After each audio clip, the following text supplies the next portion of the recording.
नमस्कार, जय हिंद मेरे प्यारे बच्चों। तो संसाधन एवं विकास का अब तक हमने जो है अच्छे से चैप्टर को पढ़ लिया है, रिवीजन कर लिया है।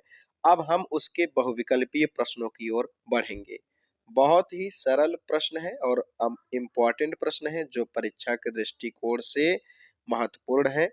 आइए हम इसमें से सारे प्रश्नों को जो है एक-एक करके पढ़ते हैं और आप भी सही जवाब देने की कोशिश करें।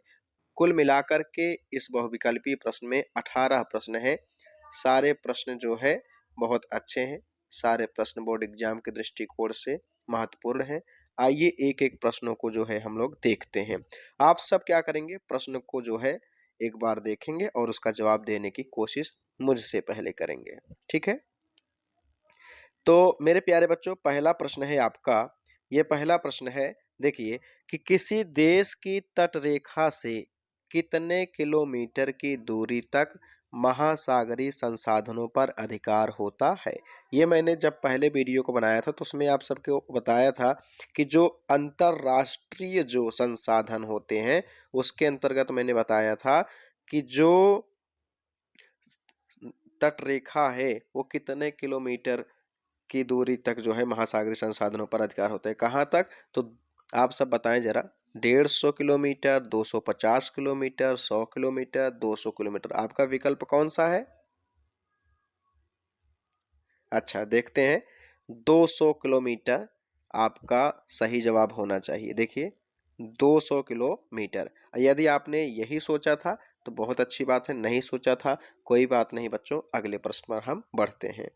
अगला प्रश्न है हमारा, ये प्रश्न है मेरे प्यारे बच्चों कि सतत पोषणीय हाँ,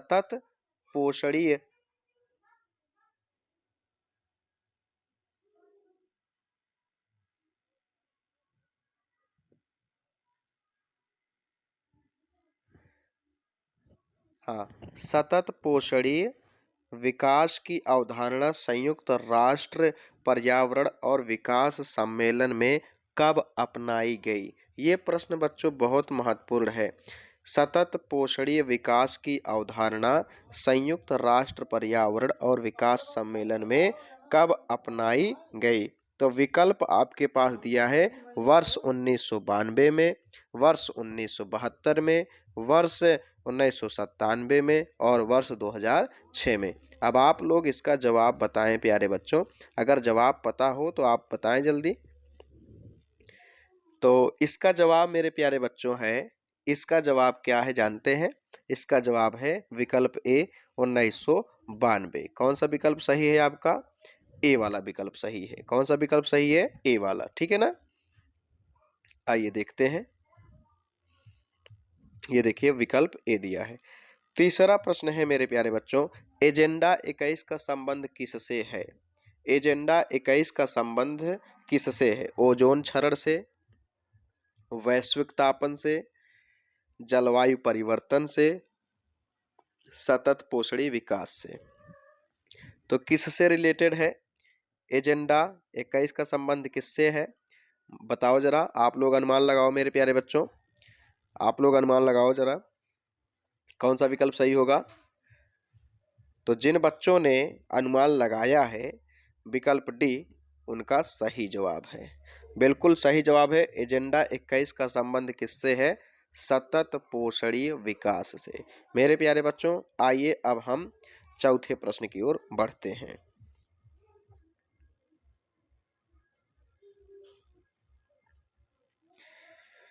चौथा प्रश्न है हमारा, निम्नलिखित राज्यों में से कौन से राज्य में खनिजों और कोयलों के प्रचुर भंडार हैं? प्रचुर भंडार मतलब बहुत अधिक मात्रा में है। अब ये प्रश्न तो बहुत सारे बच्चे बता सकते हैं। बताओ कौन से राज्यों में खनिज और कोयला ज्यादा है? बताओ बच्चों जल्दी बताओ। बिहार, झारखंड, गुजरात, तमिलनाडु। जो बच्चे झारखंड पर उत्तर लगाए हैं बिल्कुल उनका जो है सही जवाब है, क्योंकि आप जानते हैं ना कि झारखंड में ढेर सारे जो है खनिज और कोयले जो है पाए जाते हैं। आप जानते हैं झरिया है वहीं पर, और बहुत सारे ऐसे क्षेत्र हैं जहां पर कोयले बहुत अधिक मात्रा में पाए जाते हैं। अब पांचवा प्रश्न आइए देखते हैं मेरे प्यारे बच्चों। पांचवा प्रश्न है कि भारत के कितने प्रतिशत भौगोलिक क्षेत्र में मैदान है, ये तो हर कोई बता लेगा। भारत के कितने प्रतिशत भौगोलिक क्षेत्र में मैदान हैं? बता दो जरा, विकल्प कौन सा होगा? विकल्प यहाँ पर बच्चों कौन सा होगा, बताओ जरा। तो विकल्प आपका होगा मेरे प्यारे बच्चों, आपने अनुमान लगा लिया होगा। हाँ, कितना बता दो जरा। 43%। कितना? 43%। कौन सा विकल्प सही है आपका? सी वाला विकल्प सही है। कौन सा विकल्प सही है? सी वाला। अगर आपने 43% लगाया है तो बहुत अच्छी बात है। चलिए 5 के बाद छठा प्रश्न देखते हैं। प्यारे बच्चों, भूमि की विशेषताओं में शामिल है। भूमि की क्या विशेषताएं होती हैं? पहली चीज तो दिया है सीमित क्षेत्र। क्या दिया है आपका? सीमित क्षेत्र। अनासवान मतलब सीमित क्षेत्र मतलब भूमि सीमित है। अनासवान मतलब नाश नहीं हो सकता। गतिहीन यानी गति नहीं करती। ये सभी तो अब तो आप जान ही गए होंगे विकल्प कौन सा होगा। बिल्कुल, है ना, ये सभी वाला विकल्प क्या होगा? सही जवाब। जितने बच्चे ये सभी पर सोचे होंगे उनका विकल्प जो है बिल्कुल सही है। आइए प्रश्न संख्या 7वें पर चलते हैं। मेरे प्यारे बच्चों, 7वां प्रश्न है हमारा कि कृषि के लिए अनुपलब्ध भूमि के अंतर्गत किसे जो है शामिल किया जाता है? तो अनुपलब्ध भूमि के अंतर्गत किसे शामिल किया जाता है? अब बताओ, कृषि के लिए क्या चारागाह भूमि उपयोगी है? क्या चारागाह भूमि उपयोगी है? बंजर भूमि उपयोगी है? परती भूमि उपयोगी है? बताओ जरा, कृषि के लिए क्या उपयोगी है? नहीं ना, तो ये अनुपलब्ध है ना। इसका मतलब आप समझ गए होंगे कौन सा विकल्प होगा। बिल्कुल, हाँ, डी वाला विकल्प क्या होगा मेरे प्यारे बच्चों? सही होगा। तो जितने बच्चे जो है डी विकल्प लगाए थे अच्छी बात है, जो नहीं लगाए थे कोई बात नहीं, आप जान जाएं। अब आपका अगला प्रश्न है, 8वां प्रश्न है, बहुत ही मजेदार प्रश्न है। भारत में शुद्ध बोए गए क्षेत्र का प्रतिशत निम्नलिखित राज्यों में से किसमें अधिकतम है? सबसे ज्यादा यानी शुद्ध बोया गया क्षेत्र प्रतिशत किस राज्य में सबसे ज्यादा है? तो प्यारे बच्चों अनुमान लगाओ फटाक से। उत्तर प्रदेश, आंध्र प्रदेश, पंजाब, तमिलनाडु। कौन सा विकल्प है? जल्दी अनुमान लगाएं, कमेंट भी करें। तो जो बच्चे पंजाब पर टिक लगा रहे हैं उनका बिल्कुल सही जवाब है। बिल्कुल सही जवाब है। पंजाब जो है उसमें, पंजाब राज्य में शुद्ध बोए गए क्षेत्र का प्रतिशत सबसे ज्यादा है। आइए प्यारे बच्चों 9वां प्रश्न की ओर हम लोग बढ़ते हैं। तो जो 9वां प्रश्न है कह रहा है कि किसकी निम्नलिखित में से किसकी अधिक मात्रा जलोढ़ मिट्टी में पाई जाती है? आप जानते हैं ना कि जलोढ़ मिट्टी जो होती है खेती के लिए सबसे ज्यादा उपयुक्त है ना। तो कौन कौन सी चीजें उसमें ज्यादा पाई जाती हैं जलोढ़ मिट्टी में? तो पोटाश, चूना, फास्फोरस, ये सभी। तो बताओ बच्चों कौन सा विकल्प होगा? फटाक से बताओ। 2022 का ये प्रश्न है, 2022 में ये प्रश्न पूछा है। तो आप जानते हो ना जलोढ़ मिट्टी में क्या क्या पाया जाता है? पोटाश भी पाया जाता है, चूना भी पाया जाता है, फास्फोरस भी पाया जाता है। तो इसका मतलब कौन सा विकल्प हो जाएगा? डी वाला। जो बच्चे डी को सोचे होंगे बिल्कुल सही सोचे होंगे। आइए प्रश्न संख्या 10 पर चलते हैं। मेरे प्यारे बच्चों 10वां प्रश्न है आपका। ओह, उत्तर भी मैंने दिखा दिया 2018 का प्रश्न है। कौन प्राकृतिक उपहार है, यानी कौन प्रकृति द्वारा प्रदत्त है? श्रम, पूंजी, भूमि, संगठन। तो भाई श्रम तो यहाँ पर मानव का है ना। मानव उसको जो है पैदा करता है, मानव के अंदर श्रम पाया जाता है, कृत्रिम हो गया, ये नेचुरल नहीं है। तो भूमि क्या है आपका? नेचुरल है। भूमि को प्रकृति ने क्या किया है? बनाया है। पूंजी को क्या प्रकृति ने जनरेट किया है? नहीं। तो आपका ये विकल्प गलत हो जाएगा। संगठन भी क्या हो जाएगा? गलत हो जाएगा। श्रम भी क्या हो जाएगा? गलत। तो विकल्प कौन सा सही हो गया? सी, भूमि। जो बच्चे भूमि पर लगाए अच्छी बात है। चलो अब अगला देखते हैं। भारत में वन भूमि का प्रतिशत क्या है? मतलब कितने प्रतिशत जो है भारत में वन जो है कितने प्रतिशत वन भूमि भारत में पाया जाता है? तो विकल्प बता दो जरा, फटाक से बताओ बच्चे। 19.27%, 18%, 21.4%, 20%। तो बताओ जल्दी कौन सा विकल्प होगा आपका? कौन सा विकल्प? बताओ बच्चों कौन सा विकल्प होगा आपका? जो बच्चे सी वाला विकल्प लगाए होंगे उनका बिल्कुल सही जवाब है। कितना? 21.4%। भारत में वन भूमि का प्रतिशत है 21.4%। चलो अब हम प्रश्न संख्या 12 पर चलते हैं। ओह हो, इसका उत्तर भी पता चल गया है। तो जलोढ़ मृदा पाई जाती है, कहाँ पाई जाती है अब तो जान ही गए होगे। पर्वतीय क्षेत्र में तो पाई नहीं जाती, मैदानी क्षेत्र में बताओ, मैदानी क्षेत्र में ही तो पाई जाती है ना। पठारी क्षेत्रों में बिल्कुल नहीं पाई जाती, रेगिस्तानी क्षेत्रों में बिल्कुल नहीं पाई जाती, तो कहाँ पाई जाती है, मैदानी क्षेत्रों में। तो विकल्प क्या हो जाएगा आपका, बी।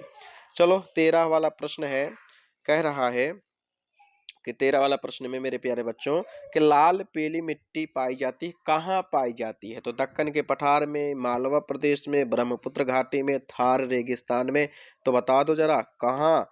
जो बच्चे लगा रहे टिक, हाँ हाँ हाँ हाँ, बिल्कुल बिल्कुल बी वाला विकल्प। जो बच्चे बी वाला विकल्प लगाए हैं बिल्कुल उनका सही जवाब है, मालवा प्रदेश में लाल पीली मिट्टी पाई जाती है।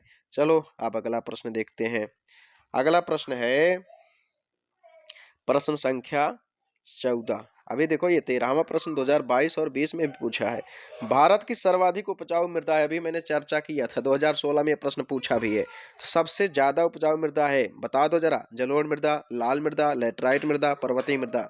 हाँ हाँ बिल्कुल, विकल्प ए वाले बच्चे, बिल्कुल विकल्प ए वाले बच्चे सही हैं। जी हाँ बिल्कुल सही हैं। जलोढ़ मृदा क्या होती है, सर्वाधिक उपजाऊ है, यानी सबसे अच्छी मिट्टी मानी गई है।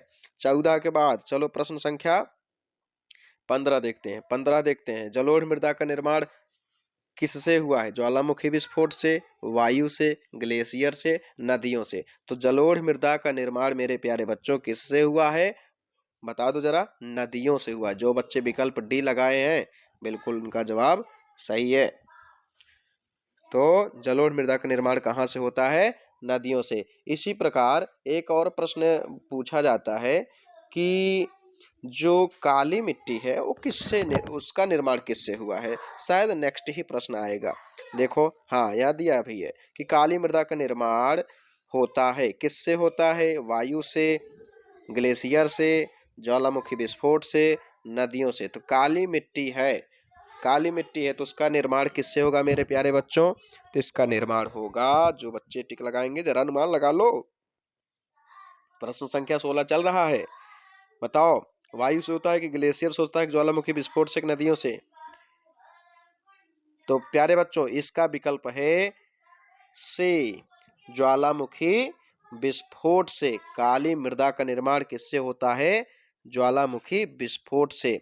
प्रश्न संख्या 17, प्रश्न संख्या 17 है कि निम्नलिखित में से कौन सी मृदा कपास उत्पादन के लिए सर्वाधिक उपयुक्त है।